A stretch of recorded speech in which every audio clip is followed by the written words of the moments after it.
hei ki si polokalama e aha koeni, ma onu mai ke mau fiako aki ho folofola, ai mea te pū ke mau walolo, he lalo taka whalu o whanau hak, a ke hino I ki mau tolu aki ngahi folofola koeni.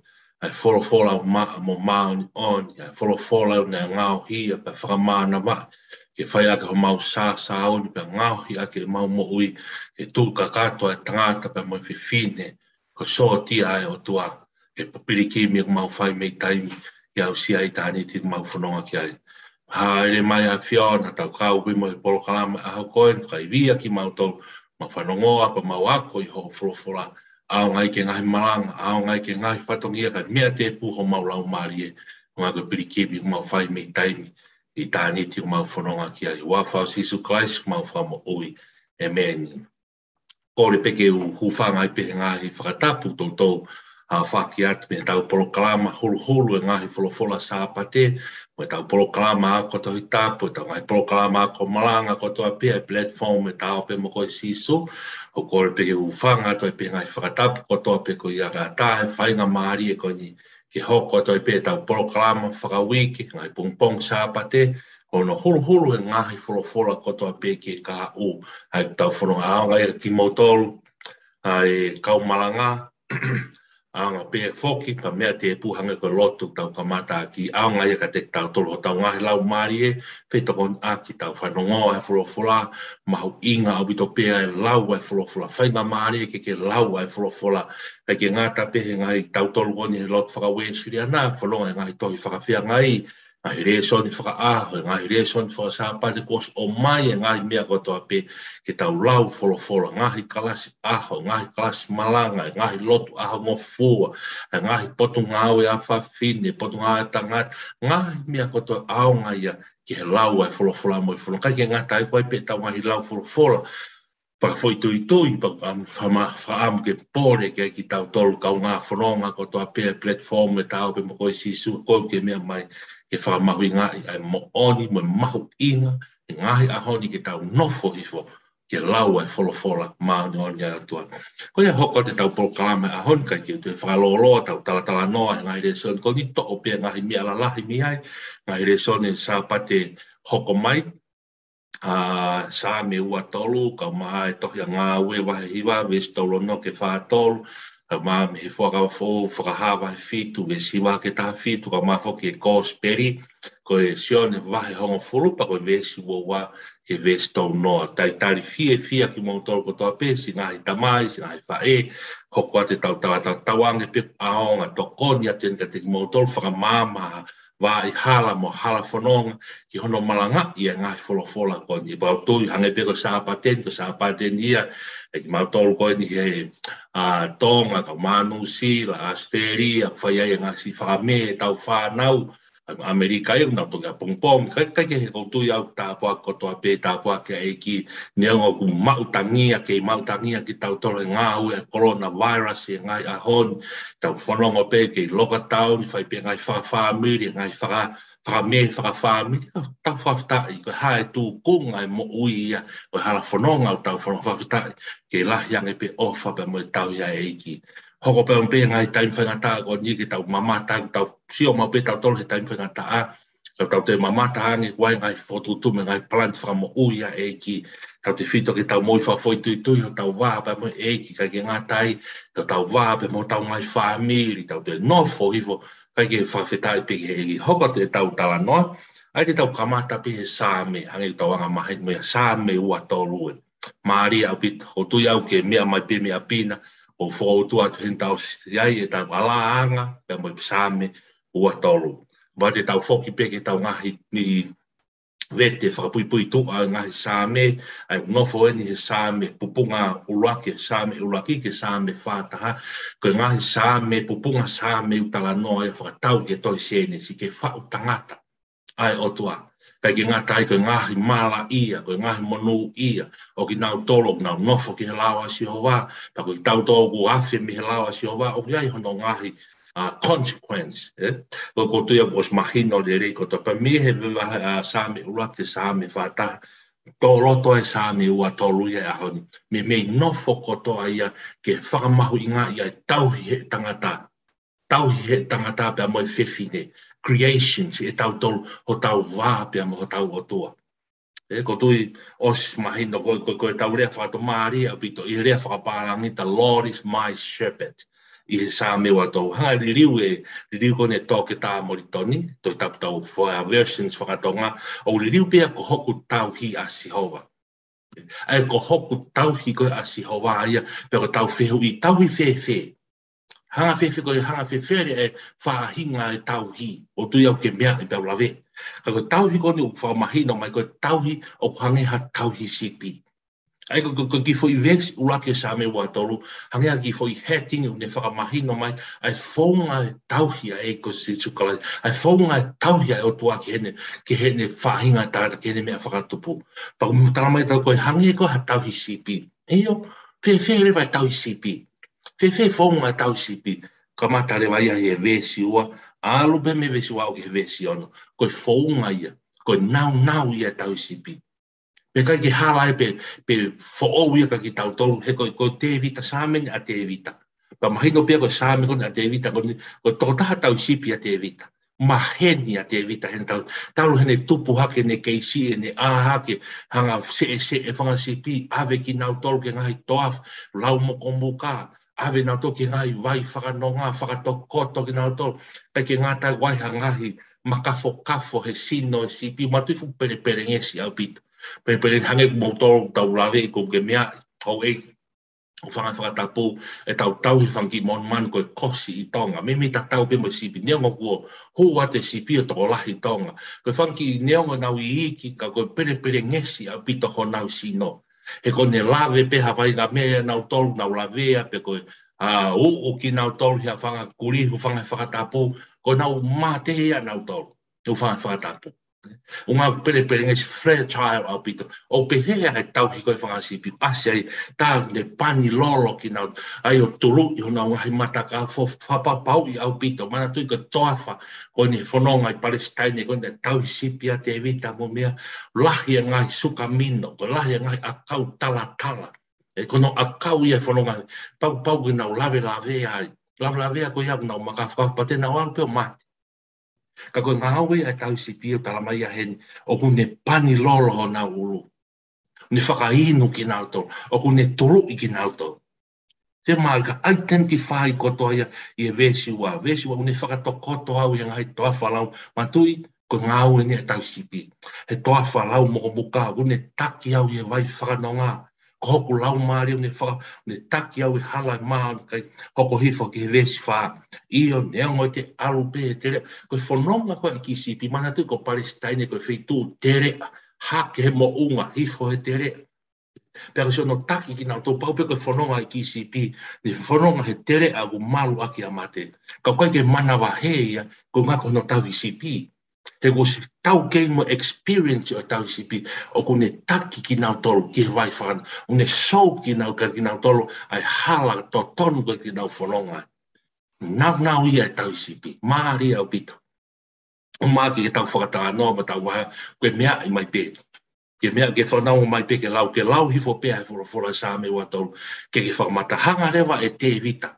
O mai a nau e serpent pa koe tau sipi. O ave ke whaunga tauhi whai he o tua maa ke tau. Maari au pita. Haua ke vesi ni mātala mai, o ku ke teu mai ho au ha te pire. Koko ngahi whiri o tūmi he. I kai, peke mana wahe au. Tatau e pepe, hae tū hoko ngahi whiri. Ko hae pepe mana wahe au. Ko ngā, ko hoku tauhi. Ko ku tau sipi. O pehe loto pe whakaukau, ka pati tau hua ke ki whakaukau e ki sipi. Ni hongo whe lere aki a ngahi pulwhalo, a ngahi rofi, a ngahi manu whe kai o toa whaa pa moe forest. Take mana wahea ki sipi. Ko ngau ne iro ko hono tauhi. Ko toko hono tauhi. O ni hanga i o se e kotoa. A ngahi manu whe kai o e wāta. Pa moe manu whe kai o toa whaa. Ka la, whai ngā maari e pe ne wipo ui. Ke ne mau to koni pe. I whono, ui whoke ki he teu no au ha te priko ngai whiri, ka ko he pani lolo hoku uruhange ko whatana, ne tulu ko pani lolo ko te whakatana ko no tulu, he tau si pia ngahi mata kafo ko tau whitu ke si olu mo, na ngahi sino e whaki si pia fragile, pere ngesi, ne tulu i ki nau tolu, na ngahi mata kafo, pani lolo na ulu, whotu mahu hua i tu. Pato ia o ke vesio, tā e tau piri mai lerei, ko whakamatala ia te vita ke tau sipi ai otoa. Tau piri mai lerei mo alo whai o ku ngahi a ho kotoa. Pea koe ku nofo i e whare siowa. Nofo i whare siowa ko whakauhinga, taime ko hoko ai ko ki sipi he ai otoa. Taime ko hoko ai ko sipi he tākanga sipi ai otoa. E whai pia o lau i konga. Ko tala noa ia sā me watou. Mahari tau nofo peo whakaukau ki he tau si patahore o mai ka ki tau tō. Ko tau sipi koni nai whai he o tua ia. Aen, na kai ke ngata, na kai ke tau, na ne mate ia maa ki tau. Mahari hei, ono nge au, himi ono nge au. Si su nai pe ho ofa ke, na ke whehi a ke mate a taha nyanga hao. Ai ke rotoi a tau hia ke mate sipi. Ko unga ke kau ngā whono ngā me piri me whai kai. Ko tau i whamatala e tau hi, ko tau hi kono uho koe ofa. Care, kindness. Ko whamatala ia oi ofa. Pa koe ofa koe uho ia tau sipi. Pa koe whamatala kone sāme oto, nakai koe ofa laupe. Ofa kone ne hau ki he mate. Ani kona tau tō whamanatu e ngahi aho o si tu atu. Ai whuaki hoto e tamai a hono aloa Sisu Christ. E ne hoko mai o peki a whunga. Koe whakamatala ia tau sipi a otoa. Tau sipi ko ia. Aru peo au ki ne whuaki ne mo ui. Ko ngakai mo ui e sipi ia. Ko ki tau tolu. Tā e tau piripa koe pōrere wai ia. Te tau nofo i he whare o Siova. Nofo mau ki tau toko sipi. O ka pau ku tau ngoi ki tau toko sipi ki tau nofo mau i he whare o Siova. Nofo mau i he otoa. E tau piri mai a lerei mo alofa i o tau ngahi a hoko. Ka te au os mahingo lerei au tope sāme ua tolu ka te tau tolu ki hano malangai. E ngahi wholofola ko ni o tui tāna ki atu peke ngahi koko ko tau os mahene ko toa pe no sāme koe ni o tau alahanga ko toa pe kamata pe me whanau lau tui whasapa te tau tupu au ka ki tau si ngahi mātua a sāme ua tolu ai hoko ai o tua ko tau siki. Ka hoko ke tau resoni hono wā e koe resoni hono wā ia pe me tohi a ngāwe wahi hiwa pa koe vesi tolu ono ki he whātolu. Ngāwe wahi vesi tolu no ki whātolu. Ko pau te toki mau whainga maari, lau ko tohi whitara. Ko tala noa ko ni ko tala noa ia ki he hanga e pita whamo ui i Siopa, Palestine. Ne whamo ui ai whiwhine na hingoa ko tā paita au ui he rea e taha ko toa kase. Ki whiwhine ko ni ko tui mahino pia tala noa na si mate na si pekia. Pena kai ke tuha amanaki. Na tau iro ko toa pe ko la salosi pe na taimina ke mamania Sisu na hanga Sisu fotu me mate au mai koni hiri ha e ake a eko Sisu kalai si hoko atu e kau apostolo ke na o atu talaki ai folofola e ki na fai e ki na tolo e whakamui mahaki na kai ke na ngata e whakamui mahaki ka na nau whamo ui ai mate Maria au pito ia ka tau tolo whakau e hange ko whanonga Sisu na ne fai mo i kau ako na tokoto Sisu i mui paka te tā ake pe au, kaila ka ho Sisu tu hake, papa tu hake Sisu pe, ka ko wheho mautui, niamo, te tau nofo whe ka te tau tō, o whehu ka te tau tō kau ngā karistiane ngā, te tau lawa nai, we have to, te tau lawa, ka ko ngako si e tau tui, nā moku tau whakoutua me heni ke mea mahien, ko tau ngai tui he ofi aia ke kau maa onia, kau apostolo ko ni, ka ko mahina ka ki tau toko tui o mai o toa te tau lawa, ke tau hiki aki hamo unga. Ko tui o mai o toa te tau lawa o whaka ae kui, whaka ewa e pipiki. Ko tui kui mai o toa te nana a moi mate te tau lawa, whakotu o he mat, i tui he wafa Sisu Christ, ka ko ngako whakatala noa. Ko si o tau ngā whakangatangata, moi māmai, moi whanonga, moi karistiane tau whanonga, mata kung kai ke ngā lava ke lava o auhi, pe lava hata, ai ngahi mea ko ia, ko ngā ke tau au, ke ngahi maa oni, pau ke tau au, tato ke maa oni, na iai e kau aposto, ati nau tonu ne mamata tonu ke eko Sisu Christ. Ka ko mea peke whakapahin ko ke tau tori hain ke whaawi ke malai. O kuai e mawhai I he iwi pa moi tui I he iko si suklaisi.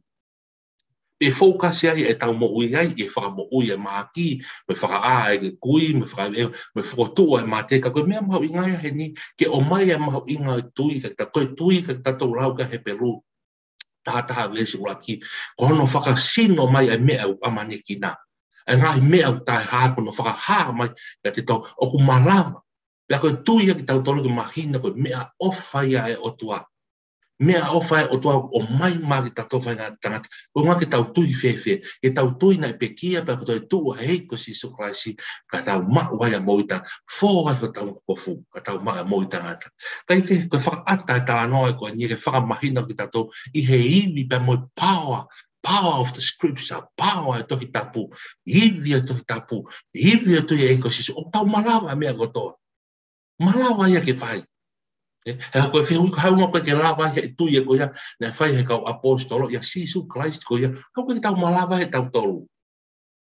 Kau hange ko whātara noa, whia mau ke tau wau tato ke mā oni oni, moi mā oni oni u tau wofi tau tolu.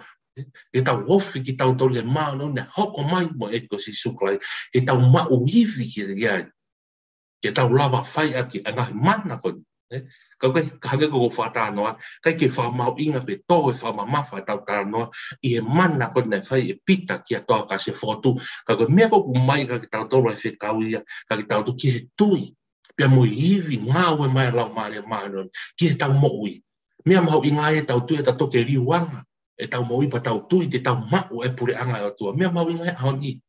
Hange koe whanonga te kau a kō taranga si sum. Taranga ke ngai gospel. Na mawo whai tō mahaki. Na mawo whaive ewa e kui. Na mawo whakotu ai mate. Na mawo whai mana te whai ake huafa si su pasi. Tanga si su. Io mea rere a pito pe. Mea rere a pito pe kawaku. Malanga palof sai. Wha e kui. Whaive ewa e pipiki. Ka ta ona mo futokanga koe me aia. Koe mea koloa mahu inga taha e ke mo ui a tau tolu ka Kristiane. Koe whakapapau I tohi ho tau hingoa tohi e mo ui. Koe mea mahu inga ai. O hei ko whakatala noa koni I he re soni o ngāwe wahi wā vesi tolu o no ke whātau. Mea mahu inga o pito peia. Ke tau whaia ngahi maranga palofisai. Whaka aha e koe me ngahi nau koe o topu. Yes. Ka koe mea mahu inga taha ia. Koe ngāwe o tau whaia e tau malanga ia kōswe mo talake. Mo tau tuike. Whakapapau tohi a hingoa tohi e mo ui. That's the most important things for us Christians nowadays. Kai ko tā noa ia a honi e whiwhine ko tā paita po na hingo ai ko toa kase me siopa na whai hono whamo ui ko ni tā kai ke amanaki e ka kaina tua tau e ngāwe na whai e pita ka malawa. Me peke whapahinka ki tau toka o tua mo lahi mo power of God o malawa he ki tau tō. Kai hange ko tau whakamalaka ki tau sio tau ngata anga mo tau tau waipi ho tau ngata anga tau whuranga e tau mo ui mo tau wā mo mao ka koe mea mahu inga taha ia maa ki tau tau he konga whakaosi koni tau whanonga e ke whapapau I tohi o tau I he tui o tau mau ia e tau hikoni I he tau sipi ai o toa ke o tau tui ko ia ke tau mau ai pe tohi o tau hingoa fōho tau ngai ko futa noa ka toi whakaha I he taa lam tau hine hina sino tau mo no foran ngāwe aki a hiri pe moi tui e huafa si sukaisi e whakapapau I e tau mo ui au tohi o tau moa e tohi o mo ui ai ka tohi a ngāwe wahi I wā pa koe vesi tauro no te whātou toki lau where a pito no ngahi kolo ka hake ko whata noa holo in general pe ka tau tau au mi hangai whakau ke malanga I ake ngahi re soni e whā koe ni pa me he tohi whakaha mahe fitu pa koe vesi hiwa ki vesi ngāua whahawa e fitu pa koe vesi hiwa ki vesi tā fitu. Te nofo hifo lau hifo e ko maratui, tau ilo whapui tua koe tohi whakahaeng, tai mene taki pōpula ave he kau loma a sione, o sione pena ne whaatu e kōsperi, o sione pena ne whaatu e ngahi ipseri uraki sione, ua sione, tau sione, o sione pena hana tohi whakaha. E moto makai pāti mosi. Ko e tāno ni ne ngahi lahi tahi ne ngahi mamata, ne ngahi wisone ki langi, na ne mamata ki langi ngahi mea, na ne talange ki ai e toko tahau ni a whio tau ni tohi kotoa ngahi mea. Ko ngahi mea mo oni ki longa ai e tui ki ai. kai tene au ka tene maho e mo tanga sai hoko to le vai ngai mea ko fa vai fitu e ne mea ni ne mamata ki ai ngai wi soni a sione ki langi ai asi he ves hiwa va fa vai fitu ves hiwa he ves ta fitu ves hiwa hiri ya na ku kai pe ta ko ngai fu ka kai lahi ai kai lava ha taha no lau ko ka kai me pure anga ko to pe me ngai matakari me ngai fa hinga ngai rea na nau tutu i he ao e taloni pe he ao lami ko nau kofu aki ngai kofu hina to rofa ya nau to o ngai va apami pe nau kalanga leo lahi o pe ko tau whamo ui o mehe o toa ai a fio i he taloni pe mihe lami e ko vesi wa ki vesi hon ta me ko ni me na mamata ko fu ka kai u tai fa laua me he ngahi mata kari ke e ko tala no ma different culture tradition ai ka kai ko to pena ne mamata ki ai ta mai da nau kofu hina to lof o ta mang nau to e ngahi va pam ta alo ne ai ta no imagine do ta no fa ko kolangien ko pure anga ne ko to ko he vanien ko tau me fai ko nau hiwa ko sai ko hai hiwa ko nau na whanong kia sio ni tala mai ko nau hiwa o tau whakamo ui aku mehe o tua pe ai au a fio i taloni pe mihe lami ko tau whakamo ui aina ku a fio ko lami ko sisu klaisia lami ane mate tā mate i ko nau hiwa pa ko ves tā taha e ves tā wa pe mai na te mamata ta sio ni ko kau angelo ko toa pena nau tu takatai e taloni pe ki kau mātu a pe ki kau mea mo ui e wha pe nau tō fo lewa i he ao e taro ni pa nau hū ki he o tua o pe amen pe tā poak me gloria e poto me whawhetaki me whapapa ia me mawhai e lau ia ko tau o tua e lau kuonga pe tā ngata amen kau whakatake ke ngata e fuka kai koe tai whaalaua koe e kau whakatake me kau angelo kau whata me mātu a wofuru mama mea mo ui e wha, alo mea mo ui wha, whamatala ke ngai whorofora ngai toi whakahato, kau se la fim, seru pim, koi angelo kapakau ono, na fufu o nau mata o nau wa eka, puna nau hai kapakau, take na nau kau mo ki na toke hiwa, amen, koi taka puaki, e ko mea ne mamata tia, e aureo ke vesi tā toruka pēmai, pēr tāri mai e taha e kau mātu ao le pēmai, ko hai ati nau toruna kofu hine hina, pēr koe nau haume whi, pe pehea ki pe pehea e ko sione ko le rea mai ka sione hai pa ko ona ka ko fu hina ko na hake mai ko na aumi ko na aumi fi pa pehea a sione pa pehea ke te e ko eki ko ko e pe ko me ai pe ne me mai ko e ni a ki na to ha o me mama ki lahi pe na fo na ko fu o fa hina he ta la mi ona u hinga ia na i ao taroni o tua o nā tauhia te hana te mpare e awha monpo. Pe koe a whia e talo ni te whrahi e tāpana kāre hana si kai nai nāu tolu. E kai te nāu toi whia kaia, o maa nāu toi whia i nua, o maa ha mo mo i lawe ka te nāu tolu e la a, pe koe ngahi mea vere whabere ia, pe koe lami o i he loto talo ni te tauhi ki nāu tolu, o ha ngeha whakasipi. Te whokpenia e sāme wa tolu, ke ngā tai tā noa me koe ngā we wahi wa tā wā ki whakahau te tā mai nane tauhi nā toha nea whakasipi. Mahari au pitu. He koe lami e loto talo ni te tauhi nā toha nea whakasipi. Pa te tataki ki nā toha ngā mata wai o la. Pe horo e ho toa lo mata ko toa pēmi o nā mata. Tā noa nea ki loto lau. Tā noa nea ki pure anga e o toa.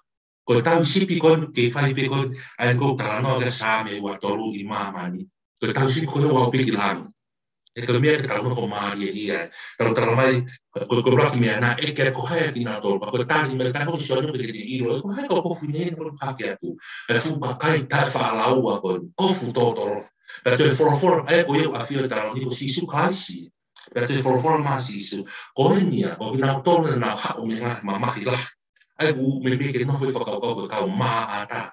A ki nau toro koni nau oa, na nau tari e kosi, na nau whanonga, na nau fua, nau prosi, nau whanonga, na nau tari, na nau tui e kosi sukalai. Tā mai na nau fō mo nau kofu i e tātā e lami. Me a mau ingai tātou le malanga. Fō whewhe. Fō a tau mai kofu i tāna. O fō tau kofu au fō, tu taimi tau tui ai, ke pekia pe mo te tu e kosi. Tau tui a ki ho tau koto, ko toha tau mai loto mo tau lau. Kai ki ngā te pa tau lau i e whorofora, pe tau whanonga pe mo sisu.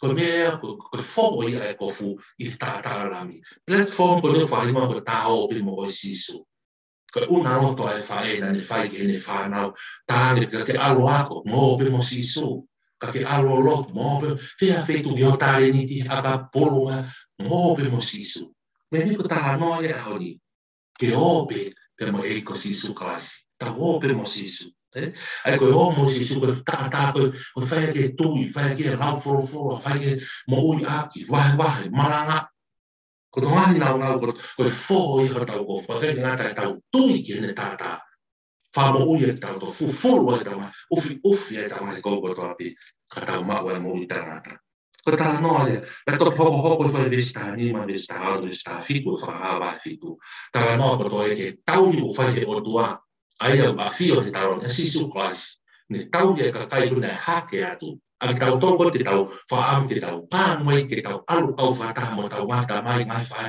kau horo mo ake purana kau maata te tau o te taki maamari te tau e ngai toa whalo e ngai wai whanonga whai langi ai tau mo tau whakau ko tau sipi kon ko whakatau ko tau tau kau whai se kau se tuata kau taki mo ngai tau sipi tau whai ko maman e ngai taki maman kalau hiri ko tau mat ko tau mat ya ko te tau mo ko tau ki ho te tau ya ko tua aro te tau ya ko tua kilang o ne ke tama ni e kai to ai ha mat e kai to ai ha tam e kai to ai ngai na ko te ma ko pa te ta ki fa si ki ta ki na to ma ta vai yo holo ko tua na ma holo e na wo si a na ma holo ma o langi tau sipi ai ko tua ka ke ngata pia I mamanta no ka same watu ka hoko atu whahapa I o hoko atu ki lan ke whai pio no e kui ko rea e maa ki tauto ke amana na ke Kristian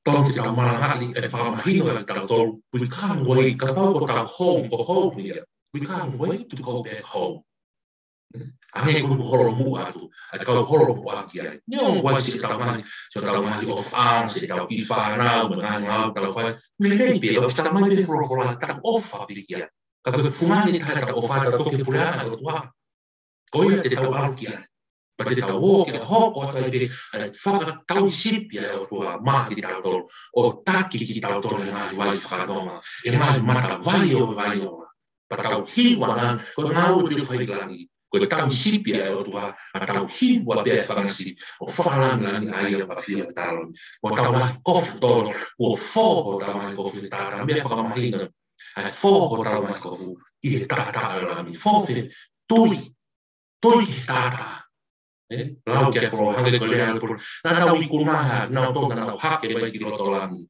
tā mai nā tō nau kunaha tāta rami tau tui ki hono ai power of the blood of Jesus ko I ni whakapore moro tau ea, ko I tau hala ki mo I tangata. Fō ai ko tau kofu, tau hina sino tau mana kora. Tau sipi, ngata tau sipi ai tangata I maman. Hoko ate tau sipi ai o toa hokilan. O tau sipi ai forever and forever, eternity. Tau sipi ai o toa maari, o pito whakaharia, wahe fitu, poko resi wake, vesta fitu. Ko tau whakasirem ke tau kōsperi, ai me cosplay ia mo I toki ko se fononga pene I cosplay ne I toki sione para que baje home fu para que vesi uoa che vesi tono baje home fu vesi uoa che vesi tono la pena vesi para que fononga pia e fai pia hoko I Jerusalem ka toa famanato I hufi te pare ma tu per tala no pene ka toa para ka toa hufi pare pa fai mai pa alu ko toa ka kai ko toa kia na wo ko toa ke te mbane e sa la Solomone me ngai historia ke la Solomone ko ma sisu to ko mai ngai te la te holokia la mai e lota la mai ko ka ko tala no ke fa manatu ngai te mbane ko na la mai Solomone to na ki te vita pa ai Solomone hono la ne fai fatti per tulo da fai fatti hoko I Jerusalem ka toa whamanatu ki hofi fo o te pare ko fa ta mo ko I kana ha e a si suli te pare I fa hala Solomone ai ko fai ne ka to na pa pele ai ki te pare nei ki hala ai wi ko fa hala Solomone ki hae toa ia sisu e pau pene momoko pene mo hae me na tuku mana hoko kaki ko tala no ai para tau i to ko se na hae toa sisu i fai hala so mo de pau hanu ko tala no ko tempa ni la so pau pene ai hala le langa ko to so mo i na meditation i na lot na hae toa sisu e vesu wa ko na ka pui ia i ha sisu pau pene tu takai au siua e au skala i pe au whai ako tohu tāpu ia o lao e whoha mo tua he kōno i ia. Pēsu a whakoia na kāpu ia e ha siua nā uheki ai. Ko futu moho o whakamanganga ho mauroto. Ka pau koe misa ia koe pia tala whakapatonu mai. E ko tau, ai ko hangena ki whei tuku whakapuri-puri e tempare, ma ua koe he kau siua si su panahata, ke hanga whakamanganga ho mauroto. Ai ko ngā whakamanga koe hona roto, o kai ke uhinga ke nau tui i whorofora sisu, a ko nau uhinga nau tolu na hangene nau iwi hangene nau mana wahe na ha sisu ia toko nau laka mori hona ngahi lalakana kon, o tui ia hona ngahi whailaki teri, hona ngahi futeu maranglang ia, ma koe whakaapa ia koe he society, ka mui siasi, mui kakai a koe ia. He manganga hona roto, na kawari kutoko i sisu e ngahi whakahangang o te nau mo'ui. O kai hange o psikakai na nau tui na toki ngāo mo maranga na whai e sisu. Sai, ko panau whiuri, hapapau mehani, ko mi sai ako, ko tāla whapatonu mai. Ai ko ke tau i loto ko nau whinga ke nau tui, ke nau whinga ke kuma tui hoke, ko nau whinga pene ke kumi hamea, ke hanga e o poke a sisu, ke whakapekia a sisu. E tau te hake a sisu, ko ngā mana wahe na hako a sisu, toko na wahe la ka ma ronga, e tau te te pare. Sai, pana pe, te mai, ko ni sai a koe, tau hapaton mai. E ko conversation here, e tau tāna ni, ai vesi ua, ke vesi tau noa. Sai, ka tari le vena a sisu, me vesi ua ke vesi tau noa. Ko hea tari a sisu. Ka tari a sisu ka te ngā tō, kua ue o ta atu. Te opu i kai te mong tui ki ai. Te ngana ngāo e o whai i wafa o e kutamai, ko ia ia o whakaha ia.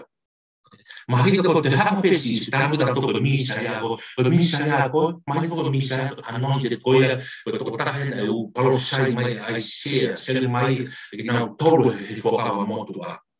Stari ato si isuia, iyo, ko mea ko toa pe mo ngāo e ko toa ko whai ia. Ngia o kake mo tui mo toki ai. A koe ngāhi ngā oe ko toa pere o ko whai i wafa eiki. Pea koia o whahari atu. Ngā tū whorofora si, o wau mo tamai mataha pe, te tatu ia whi resi ki laro. Whamahe te lau tukare te tātere si ia, ia wau mo misa ia, o tāne si hamu keri aki e tāne si isu. E whamahe ko ngā oe o whai. Ngā oe whai kere ata ia, me wha mo i me wafa e tāma. Of course, ko misa ia ia. O hao mea me wafa tara, o kai ki ata hane ngāo whai, o hao whakaha ia a ngāo e na whikau mea o te tamai. O mahina ko misa e, kai ke hopa te tari si maari o te tari si suka nau tau. Vesu wano, ka nea mo ia, ka o i kai te mou tui, ko hea o i kai te mou i he whamasipi a ata. Hange ka tau whakatara noa kia nei sāme ua toru tau hau mai he tau noa whamasipi konu taki horo i langi e putu nei mamata kai sone whakawa e pitu. Te hau mai pēna rang, ko ngā pē tanga sisu, ko te paro pare mā ki mō toru e kau siu, ko ngā hope ke mō iro au, ko misa ia au, mo te kau mai au he tamai, e ko ngā hope ke mō i roto a sipi mō tō a aku. Toko āre ha taha ia ku e whamasipi mō tō e toko taha ko ia. Ka mo whanau mo to ka maha ko tau ai ki lahi, ko hero, ta to hai o mo whamasipi mo tau ki ai. Ko whamasipi a ata o nau iro ai re o tau sipi. He kai te nau te rongo na toro mai ko hame ki whamanga ngai ko mauro. Ko hai koe, ko misa ia koe, e tāne si su ni kai. Aia, o i kai te mō tui, ko i kai te mō i he whamasipi a ata. Tamahe rewa sisu, sai tā noa la sisu ia ki whangasipi. Ko e te whangasipi a tā nau tokanga ki rotore o, pia o i roti ki nau toru, unai tau sipi, o tokanga whangasipi ki here o e tau hi. Kai ke ngātai, o i ro e he tau hi, aere o whangasipi. Pia o i ro ki nau toru, toko ngā hui mui ki a te au. pe mo atu ki te nau tolo e mo ui tangata. Pai kai au pito te nau au halau kuonga, pe kai ha musiki nau tolo e taha mi hoku ni ma. Koe ku tama ia ai na ne whaki i nau tolo ki te au o ku lahi e mea kotoa pe. Pe tala hai e lava e taha ki ha musi me ni ma e tamai. Ko au moe tamai o ku mataha pe. O ku mataha. Ko au moe tamai o ku mataha.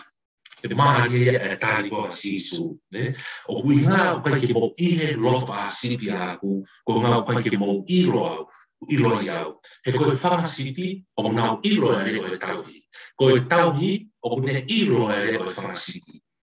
Nyongo ko tāri e whai ke kau whare si, pa mo kau siu koi, o mwere ka ki tau tō kau tau sipi e rai ahon, kau tō whai te kau tō kau se tuata. O whenau ki tau ilo e reo e tau whanasipi, e tau si o tau ngahi potsias, o tau tau, pa mo kai, ngahi karas aho, whenau ki tau ilo na ngahi reo. Kai ke ngatai, ko reo tau ilo i he whanasipi. O te ilo pe koe reo hai, o te mahe ko aku ki ha kuhi e tau o i kakai, tau o hufia mau pia ngahi loto whare ko toa pe, e ki tau tō kau te whakapapau i tau whanasipi, o nau kai e mohoko koe a koe whorofora e otua. Toa e whorofora e otua, whamahina, kai ki ngata maheni e whanasipi, kai mo reo e tau ki. Pau tu te au ke whamaon mai pe kau tau sipi, na o vice versa, tala noa e aoni, tau hi ka ko whaapa pe, e tala noa ka ko whaapa, koe o whongen ka ki tau tō kau tau sipi. Mahuinga o pito e tau whanonga, whakataha te mo e tau whanasipi. Tata tua hoko te pata no ia si suia. Ko te tawi ana le whanasipi o tawi ke pehen. He kai te hamus i nā tolu me o lima, ko tamai me whaki ka te nau te au o lahi. Ai tano o io te oanga te nau tolu, he kai te nau auha o lawi kuonga, pe kai hamus i nā tolu e taha me o lima. Ko tara ofa ia o whai e si, sio ko whanasipi e kausiu. Ko whanasipi a kuia, te hamusi a tina tō me ngai whaingata. Ko whanasipi nau te tauhi a tina tō a o maa mo i tangata. Te whanasipi, ai pe kona toi, ai teni whai taha mo, nau kone whanasipi whenga si su, te whamatala ki he kausiu. Ai sāme ua tōru. Te whamatala pe he whahapa he tu me langi. Te ne taki nau tō ke ngai mata vai o vai ora, ke ngai vai whakanoa. E hake te koe tala noa koe. Ka koe ngā koe whakamahino koe ni, ki te kau siu koe te ki toro atu, o ngā koe ke mō iro koe misa i au, pe koe ngā koe ke hokai koe mō toro koe whakasi. O koe ke mō iro mō toro hoku re o. Ka nā mō toro ka ke iro mō toro. Ka koe koe mahinoi. Ka koe whihuru koe mea ke tau maranga ke tau toro he whoroforo, ke whakapapau ki tau toro si, o tau hoko koe whakasipi ai o tua.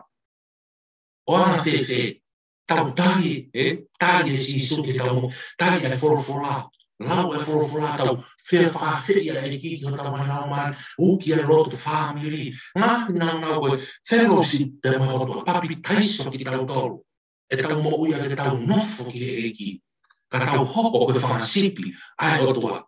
E koe maari e, o tau hoko koe whakasipi, o tau ilo, koe mea ke figure out, te siri e tau ilo e whakasipi, ka te o tua, ke mahina o tau tari e whorofora. O kai koe tari pia si su, koe tari e whorofora. Tau whakalai whakana no whopete whamamafa e tari e si su, ka koe maunga, ke tau tari e si su, yes, of course, tari e whorofora ke tau mōi, whaiki ai, lau kia paula hakai, tupu ai, mōi ai, whanonga ai, i whorofora e o tua. Ko mea mau i ngai. E tau hoko ia o tau maheni rea pe mo reo e o tua. Ai reo e tau hi. Ko reo e tau hi ko te tapu ia. Reo e tau hi. O te rea maki tau tau. Pai kai ke ngātai vice versa hane ka tāma au ni. O iloi, a whioi he sisu e o tua o tau mai reo. Tai mi tau lotu ai. Tai mi tau tapai. O ka pape ke tau lau whorofora ka tō monofo ke ki, pa tau tua pe te whaka tau lotu, e ka ke o mōna mai e ki o tau e o. Te tau hane ka tō kau whares, o ni mo kau si o ni, e koe ke paheni a moho re o. O maheni ko, whi mau ke tau nofo he ACP, o maheni o tau whi maheni o tau, no it's ara pa mo o tua. O te tau whakaolo te tau lai, ai piki lau wholofola, ke lope, tau to tuha ke loto, o ta whoko tala, o tau ngai mamahi, e taki whanonga mai ia. Tai ki ne ongona e, ko ngai e ha, e koe ke maheni, e koe i he loto ACP koe. Ke whakamahi no e tau to mea ke malangai, ko tau i he loto ACP a o tua, pe to mo oni e wholofola o tua, mea ko tau pete ke kore te ke whaki. E koe ngā ue e tau ECP, ki he ene whakasipi. Tene iro ho tau re o, pe ke ngā tai whia mau, ke tau iro, e re o e tau i. Toi tau puia. Ko toi tau puia, ko re o ia tau sipi, fungani. Ai ko si sukalasi ka tau tau. Te maureo ke tau whi tau i aki. Tai nre e pa ke tau, lau tau te whoroframa tau no, ke ipa tau lotu, pa ke hoko maha me tau e, whe mai o tua. O tari lotu nai o tua, i kahti. Te tau kau whakatari ki tau toria, pa mesi ka mātu a siu koe ni. Tamai ho koe ki mo iro e mo tolo ko leo. E koe ki mo hoko ki mo tolo ko whamasipi. Koe hoko ko whamasipi a tua, te kau iro e lo leo, pa mo whora e o tua, e hene toki tapu. I kai ki ngata tata koe mea mau i ngā o awhioi ki e si hoa o tau mahi leo. Ko te lotu atu pa ia, ko me en, ko anaen, ko pitai, o me awhioi e leo ni whamasipi. Ko mea ke mahinga ki tau tolu. Nā ko tau rotu ke mea ke o whongia, nā tau whai pe tau tolu rotu, tau wō fua ka venga, tau fua ka whatongia, tau wō paranga e kōsperi. Kau kai te ke tau hoko tau toko sipi ai o tua. Tā ko tau ngā oe tau lau ki a paula, ko koto lau whānō pe. Ke mau ke tau hoko sipi ai o tua. Hoko whewhe, tau lau e nofo ki e ki. Tari, whorofora ke tau ai mo ui. Hoko ko sipi, mui he whorofora, mo ui ai, langa ai. Whatupu raki e lau mai, e tupu he keresi, au, whanau, ou. Ko hoko ia ko sipi ai o tua. Pero tai mo te lotu ai, o tai lotu ai, o wapapa mo fua, te whai ke te mea whai, e ko ngā ko tau tapai ai sipi ki hene tau. Pero ko tau ki hene sipi, ko tau whitau ia ki. O i kai ke ngata mo ui mamani. Tamai ne mamata haka sione i langi whahawa i tu, o ki hoko te tau sipi i langi. Ngā o he kai te lobi mata, ke te hololo, ke tau mo ui te taki ke kai matawai, vai ora o mamani i roto langi. E ko tui ko te lawai e ngāwire soni a hon, me ke whakamā o pokotoa pe ke mahu inga le tau sipi a to, tau ki mai e tau sipi ka te tau tau, pe mo tau hoko o te whangasipi e tau tauhi ki tau sipi. E tau iro e reko o tau sipi. Kai ki tau te whanua tau ka reko o tau sipi, e kau skola, mo kau whai loto kalafu, mo kau teologia, pe mo nahi poto kotoa mamani ko ni poto sainisi, ko nahi he o e kau, hanga kau tau sipi alwai ka kai o tau mamani tau to. Ka o e mawhai o social media, me whakapolitiki kāre, tau mori o tau tai mire ka tau wai, te tau he ki tau tolu, ko tau sipi ko ni a tua loto a sipi ko ni tau hea o tua, tau whai pita tau ki ni wholofola. Lotu, lau, novo ai, moui ai, hakai, tau whanonga, tau haki ai, te mo tau sipi, ko e ko si sukalasi. Ko tui kos mahino a pita, ngāi wholofola whākon, i hono maranga, whāngea o whitu whāhimi, o tanga noe, puna keri, himi a wesuri, an hoku tau ia sio, o ia ui off. Ta koe ko ngāo ne whai mei si suka tau tole ne tau sipi, ko e offa pia e o tua, e ne tau ki tau si whasipi, mate no. Ko tau ngāo tau toka whai whakau, tau oke tau whiohi, pa mo tau whasipi, whiro ngāki, ilo e ki tau tole re o tau whasipi, pa whie mau ke ilo ki ko tau re o he whasipi, ki tau maheni. Na o fiange e te ngāo e mo te tau te ripiti maheni, ita mo te sipi. Ko tui ko hange ko tau ni. Kai ke o whongi ki tau tolu, malanga i ane mo ni wholo, ko tala mo nua te mo tolu, ke te mo malanga i ane wholo wholan. Ko tawa me iwi o mahi o mahi o whongi tau tolu, ke mahu inga e hopa e o tua, ko tau whiwhe, ko tau si. Ke tau lo tua whitaki si su, pa whitaki o hoko o mai o mau tau si. O mau whaam ko toa pe pole platform, whae mangeri o tau pe mo si su, si ngahi to wharu, ngā whakongai tamai, ngā whakongai whae, so mau kau ngā pirikimi, ngā whanong mai, ngā mamata mai mi a pina mi o pe, ke mau hoko ko toa pe ka whanga sipi a whion.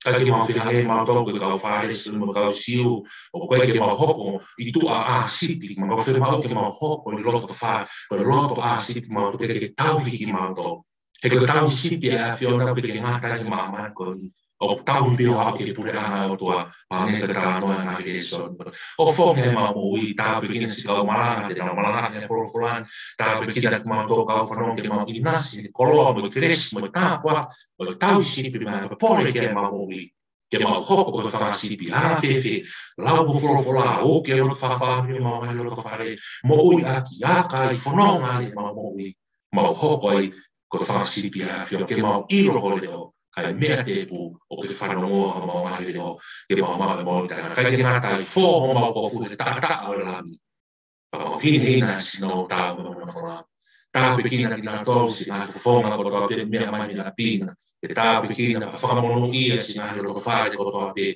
e whataha me platform e tau pe mo kosi mono ngā polo ka lana ia to tā pe a whiona wafa si suklais ma whamo ui amen Hei, whakalora ke te mo tolu, ka mo toki kau whau mai e, mo subscribe mai ke tau YouTube channel e tau pe mo isi so, ke keep up to date koe ki he ngahi a ko malanga, na ia ko tohi tāpu, e ngahi daily devotions, ka ke ngahi follow, ke like mai tau page ko ni he Facebook, Instagram, e te kakoi pia ngahi follow ko ia, e hoko ki tau tolu ke whanga sipia o tua, whai e tau whanonga, whamana toa te tau lot wha family, lot wha whoi tui tui, and also the challenge tau tolu te tau lau e wholofola tau whanonga, ke lau e wholofola, ke lau e tau lau ko toa e wholofola, ko te o ia tau sipi maa ki tau tolu, ai ke ngā tai pa toka ngai, tau ngā mo ui, tau ngā whāmi, tau whit off up, kau tā wau, ma kau whine mui, ma ui ngā pito ta tāri, e ko si su koi si, api ki he ki si o mo ui, hanga e ki o whakaino hino, he te tau sipi ko ni, api ke tau sipi ko mo ui, hanga he tau sipi o whakaino hino, hanga whono ngā, there's a brighter future he tau mo ui, kai he tau tau tāri e pa tau nofo ai e ko si su koi si. O whalahi a te mo tolo toa peru mea mai, malo pito mo mea mai, mo mea.